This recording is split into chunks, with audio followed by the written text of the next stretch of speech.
সুপ্রিয় দর্শক, সাজ্জাদ কাদেরের প্রীতি নিন, শুভেচ্ছা নিন। এই মুহূর্তে আপনাদের সামনে কথা বলতে এসেছি। শেখ হাসিনা বিএনপি সরকারকে নিয়ে ভারতকে কি বার্তা দিলেন?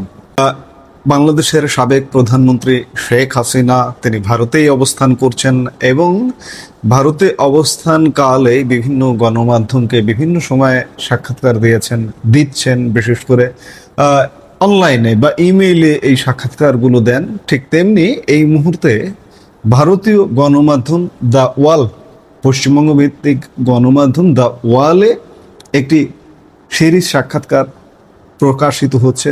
প্রতিদিন প্রায় আমরা সাক্ষাৎকারগুলো নিয়ে বিভিন্ন সময় আলাপ করেছি বা করছি। গত দুদিন তারাও সাক্ষাৎকার প্রকাশ করছে, আমরাও আলাপ করছি। আজকে এর চতুর্থ কিস্তি প্রকাশিত হয়েছে। এই চতুর্থ কিস্তিতে তিনি অনেক কথা বলেছেন, কিন্তু অনেক কথার মধ্যে একটি খুব তাৎপর্যপূর্ণ বিষয়ে তিনি আলোকপাত করেছেন দ্য ওয়ালের প্রশ্নের আলোকে।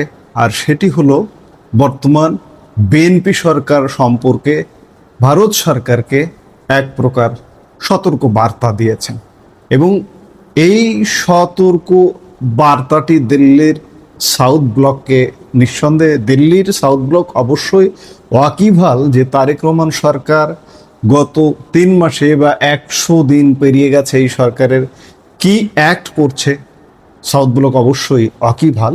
কিন্তু সাউথ ব্লকের নীতি যেটি বা দিল্লির মসনদের নীতি যেটি, যে তোমাকে আমি ছেড়ে দেব না, কারণ তোমাকে যদি আমি ছেড়ে দেই তুমি জঙ্গিদের সাথে দহরম মহরম করবা, পীড়িত করবা, সেটি করছো, কিন্তু আমি তোমার সাথে থাকতে চাই।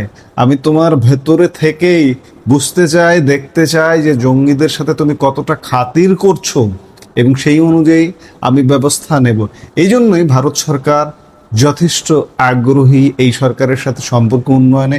এবং এত এই যে 100 দিনে এই সরকারের কিন্তু আগ্রহ নেই ভারতের সাথে সম্পর্ক উন্নয়নের, কিন্তু ভারত সরকার তার আগ্রহ থেকে দূরে সরে যাচ্ছে না।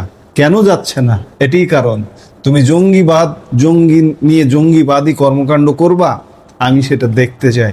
যারই ধারাবাহিকতায় গতকালকেও প্রধানমন্ত্রী নরেন্দ্র মোদী তারেক রহমানকে কিন্তু ঈদ শুভেচ্ছা বার্তা পাঠিয়েছেন।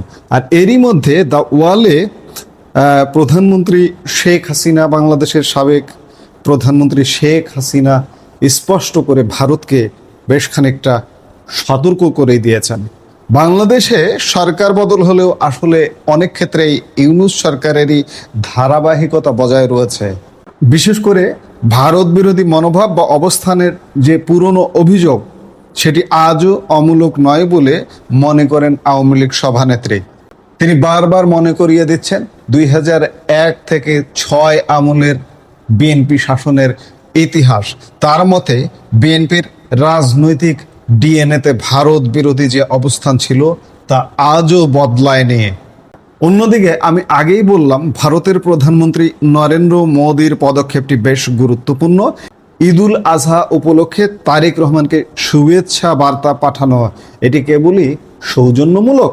কূটনৈতিক মহল বলছে না। নির্বাচনের আগে থেকেই ভারত বিএনপির সঙ্গে সম্পর্ক স্বাভাবিক করার একটি কৌশলগত চেষ্টা চালিয়ে যাচ্ছে। অনেকের মতে ভারত হয়তো চায় না বাংলাদেশ আবার চীনের বলে পুরোপুরি চলে যাক, কিন্তু প্রশ্ন উঠছে, ভারত কি সেই কাঙ্ক্ষিত সাড়া পাচ্ছে? তারেক রহমান সরকারের 100 দিন অতিক্রান্ত হয়েছে। এই সময়ে কি সম্পর্কের কোনো উল্লেখযোগ্য উন্নতি হয়েছে? পর্যবেক্ষকদের মতে চিত্রটা বেশ ধূসর। একদিকে ভারত সদিচ্ছা দেখাচ্ছে, অন্যদিকে তারেক রহমান সরকারের বিভিন্ন পদক্ষেপ, বিশেষ করে পাকিস্তান ও চীনের সঙ্গে ঘনিষ্ঠতা বাড়ানোর প্রবণতা ভারতের জন্য উদ্বেগের কারণ হতে পারে। বাংলাদেশ কি ভারসাম্য বজায় রাখার চেষ্টা করছে, নাকি সম্পর্কের মোড় ঘুরে যাচ্ছে অন্যদিকে? দর্শক, রাজনীতিতে শেষ কথা বলে কিছু নেই। ভারত হয়তো চাইছে বাংলাদেশে একটি স্থিতিশীল পরিবেশ, আবার বিএনপির নিজস্ব রাজনৈতিক বাধ্যবাধকতাও রয়েছে। এখন দেখার বিষয় দীর্ঘমেয়াদী এই টানাপোড়েন কোন দিকে মোড় নেয়। এটি মোটামুটি পরিষ্কার যে আমি শুরুতেই কথাগুলো বললাম যে ভারত কেন আগ বাড়িয়ে এত আসছে, কেন ভারত আর বাংলাদেশ বিশাল ভূভারত আর ক্ষুদ্র বাংলাদেশ, সব বিচারে ক্ষুদ্র বাংলাদেশ। বাংলাদেশের পায়ে পড়তে হবে কেন? বাংলাদেশকে এত খাতির দেখাতে হবে কেন? কৌশলগত কারণেই খাতির দেখাচ্ছেন, এবং এই খাতির এটা আসলে আন্তরিকতার খাতির নয়, এটা কৌশলগত কারণে নিজেদের রক্ষার্থে খাতির। ভারত একান্তভাবে চাইবে যে বাংলাদেশ স্থিতিশীল থাকুক। আমি এর আগে অনেক ভিডিওতে বলেছি, আবারও বলছি যে বাংলাদেশ কেন স্থিতিশীল চায়। কমপক্ষে 8টি রাজ্য ভারতের সাথে, বাংলাদেশের সাথে একটা অঙ্গাঙ্গিভাবে জড়িত, গায়ে গা জড়িয়ে বসবাস করা। তো কাজে গায়ে গা জড়িয়ে যেহেতু বসবাস করি, তা আমি যার সাথে গায়ে গা জড়িয়ে বসবাস করি, এখন তার গায়ে যদি আগুন লেগে যায় তাহলে তো আমার গায়েও আগুন লেগে যাবে। এ কারণে যাতে আগুনটা না লাগে, এই ব্যবস্থার খাতিরে ভারত বারবার আগ্রহ দেখাচ্ছে। নাহলে বাংলাদেশের মতো দেশকে গোনার কি সময় আছে? ভারতের সময় নেই।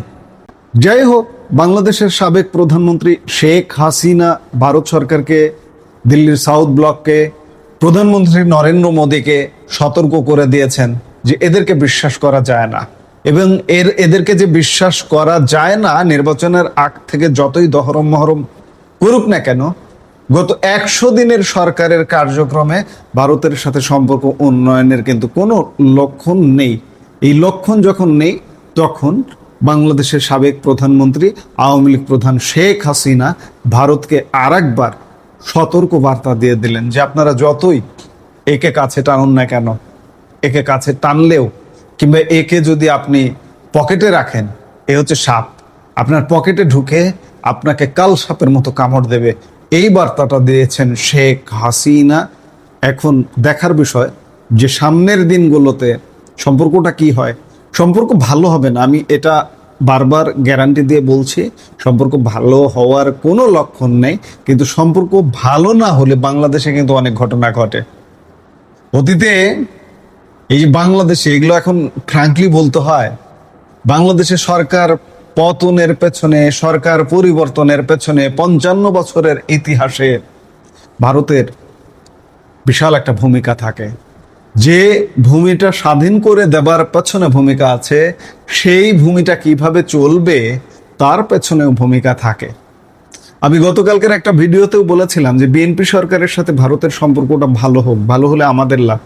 আমাদের অর্থনৈতিক, সামাজিক, মানবিক, দুই দেশের জনগণের সাথে সম্পর্ক, বাংলাদেশে অন্তর্ভুক্তিমূলক রাজনীতি, অনেক কিছুর ইতিবাচক পরিবর্তন ঘটবে, কিন্তু সেই লক্ষণ কোনো রকম নেই। সেই জায়গা থেকে ভারত বাংলাদেশ সম্পর্ক ভালো হবে না যে, এটা আমরা সবাই বুঝতে পারছি, ভারতও বুঝতে পারছে, প্রধানমন্ত্রী শেখ হাসিনাও বুঝতে পারছেন বলে দ্য ওয়ালের সাক্ষাৎকারেও তিনি ভারতকে একটা বার্তা দিলেন যে এদেরকে বিশ্বাস করা যাবে না। ভারত সেই বার্তাটা নিজেরাও জানে, এবং এই বার্তাটা আরেকবার মনে করে নিল। বিশ্বাস না করলে কি করতে হবে, ভারত কিন্তু সেটাও করবে এবং করছে। আমরা সেই করাটা দেখতে পাবো। সেই দেখতে পাবার আশা রেখে এই মুহূর্তের ভিডিও থেকে বিদায় নিচ্ছি। সবাই ভালো থাকুন, সুস্থ থাকুন, দেখা হবে পরবর্তী ভিডিওতে। আমাদের ভিডিওগুলো নিয়মিত পেতে সাবস্ক্রাইব করুন Sajjad Kadir and the legends YouTube channel, এবং লাইক, কমেন্ট, শেয়ার করে সাথে থাকুন।